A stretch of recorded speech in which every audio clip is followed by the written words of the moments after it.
तो एकादशी के दिन देर तक सोना नहीं चाहिए। रोज कितने बजे उठते हो? कितने बजे उठते हो, सही से बताओ। हम तो जहाँ रहते हैं वो मैया 5 बजे उठ जाती हैं। हम जहाँ रहते हैं बेचारी 5 बजे से लगी रहती है। हमारी यजमान जो बैठी हुई है ना, यही है, 5 बजे से उठ के काम में लगी रहती है। आप कितने बजे उठते हो? 5 बजे उठते हो? झूठ नहीं बोलो, पाप लगेगा। भगवान का स्थान है ये, यहाँ झूठ बोलने से पाप लगता है। कितने बजे उठते हो? आप लोगों से भी पूछ रहे हैं। देखिए, हर काम नारी करे अच्छी बात है, नारी घर की गृहिणी होती है, लेकिन पुरुष का भी कर्तव्य होता है कि आपको भी नहीं सोए रहना है कि घोड़े बेच करके 12 बजे तक 9 बजे तक सो रहे हैं। इससे क्या आता है? घर में दरिद्रता का वास होता है। इसलिए दरिद्रता नहीं होनी चाहिए, सोने का नियम होना चाहिए, उठने का नियम होना चाहिए। हमारे शास्त्रों में बताया गया है कितने प्रकार का स्नान? 4 प्रकार का। कितने प्रकार का? 4। ब्रह्म स्नान, देव स्नान, ऋषि स्नान और मनुष्य स्नान। और आप क्या करते हो? राक्षस स्नान। 5वां भी होता है राक्षस स्नान। 8 बजे के अंदर अंदर जो स्नान हो जाता है वो मनुष्य स्नान तक की श्रेणी में आता है। 3 बजे रात्रि से आरंभ होता है ब्रह्म मुहूर्त, और ब्रह्म मुहूर्त से लेकर के 8 बजे सुबह तक जो स्नान हो जाए वो आता है इन 4 स्नानों में। ब्रह्म स्नान, देव स्नान, ऋषि स्नान और मनुष्य स्नान में। लेकिन 8 बजे के जो बाद स्नान होता है वो क्या होता है? राक्षस स्नान होता है। इसलिए अब जैसा स्नान करोगे वैसा ही आपका विचार होगा, अर्थात जो आपकी क्रिया होती है वही आपकी विचारधारा में आता है, और जो विचारधारा में आता है वही आपके व्यवहार में प्रकट होता है। इसलिए कार्य को सोच समझ करके करना चाहिए। तो ज्यादा समय तक सोना अच्छा नहीं होता है। मान लीजिए नहीं उठ पाते हैं, 6 बजे तक तो उठ जाइए और स्नान कर लीजिए। सर्वप्रथम उठ करके घर की साफ सफाई करके स्नान करना ही नारी का धर्म होता है। स्नान करके सर्वप्रथम सूर्य को अर्घ्य देना, उसके बाद तुलसी में जल चढ़ाना, भगवान की आराधना करना। और इसके साथ आप यदि अपने जीवन का शुभारंभ करते हैं तो आपके जीवन में कोई भी अशांति, कोई भी निगेटिविटी आपको स्पर्श भी नहीं कर सकती। तो एकादशी के दिन कुछ काम है जो नहीं करने चाहिए, वर्जनीय होते हैं। उनमें सर्वप्रथम है कि एकादशी के दिन सुबह देर तक सोना नहीं चाहिए, अन्यथा घर में दरिद्रता का आगमन होता है।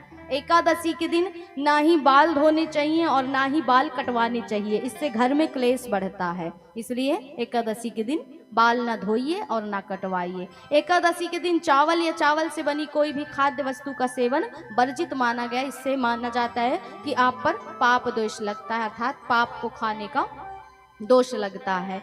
एकादशी के दिन तामसिक भोजन जैसे प्याज, लहसुन, मांस, मदिरा का और रात का बचा हुआ भोजन इत्यादि का सेवन नहीं करना चाहिए। लहसुन प्याज वैसे भी नहीं पाना चाहिए, इससे बुद्धि तामसिक होती है और तामसिक बुद्धि भजन नहीं कर सकती, भजन में मन नहीं लगता। इसलिए वस्तु वही प्राप्त करनी चाहिए, वही पाना चाहिए जो भगवान को समर्पित कर सके। जो भगवान को नहीं चढ़ सकती उस वस्तु का त्याग कर देना चाहिए। उसके बाद कहा कि इस दिन किसी की पर निंदा और किसी का दिल दुखाने जैसे काम भी नहीं करने चाहिए, इनसे बचना चाहिए। एकादशी के दिन घर में झाड़ू नहीं लगाना चाहिए, ऐसा भी माना जाता है कि इससे लक्ष्मी चली जाती है, क्योंकि झाड़ू भी लक्ष्मी है और लक्ष्मी को आप निकालोगे तो लक्ष्मी चली जाएगी घर से। इसलिए एकादशी के दिन झाड़ू नहीं लगाना चाहिए। एकादशी के दिन तुलसी जी को स्पर्श करना भी मना है। इस दिन तुलसी को जल नहीं दिया जाता है, पता है ना क्यों? क्योंकि इस दिन तुलसी मैया स्वयं भगवान हरि की उपासना में होती है और निर्जला व्रत करती है, इसलिए तुलसी को स्पर्श नहीं किया जाता और उनको जल नहीं दिया जाता। अब बहुत से लोगों का प्रश्न होता है कि यदि तुलसी का स्पर्श नहीं करें तो भगवान को भोग लगाएं तो तुलसी कैसे चढ़ाएं, क्योंकि बिन तुलसी के भोग स्वीकार नहीं करते। तो अब कैसे करें? तो उसके लिए क्या करना है? तुलसी 21 दिन तक अशुद्ध नहीं होती है, बासी नहीं होती है, पवित्र होती है। इसलिए आप तुलसी तोड़ करके पहले से रख लीजिए और एकादशी द्वादशी के दिन आप तुलसी को स्पर्श नहीं करिए। अमावस्या पूर्णिमा के दिन भी तुलसी को, रविवार के दिन भी तुलसी को स्पर्श नहीं किया जाता है। तो एकादशी के दिन ये कुछ कार्य हैं जो आपको नहीं करने हैं। और एकादशी के दिन क्या करने से हमें लाभ होता है ये भी आपको बता देते हैं कि एकादशी को क्या करना चाहिए, उससे आपको लाभ मिलेगा। तो यदि आप कर्ज से मुक्ति पाना चाहते हैं तो एकादशी के दिन तांबे के लोटे में चीनी मिला करके जल में मिलाना है, खाली लोटे में नहीं मिलेगा।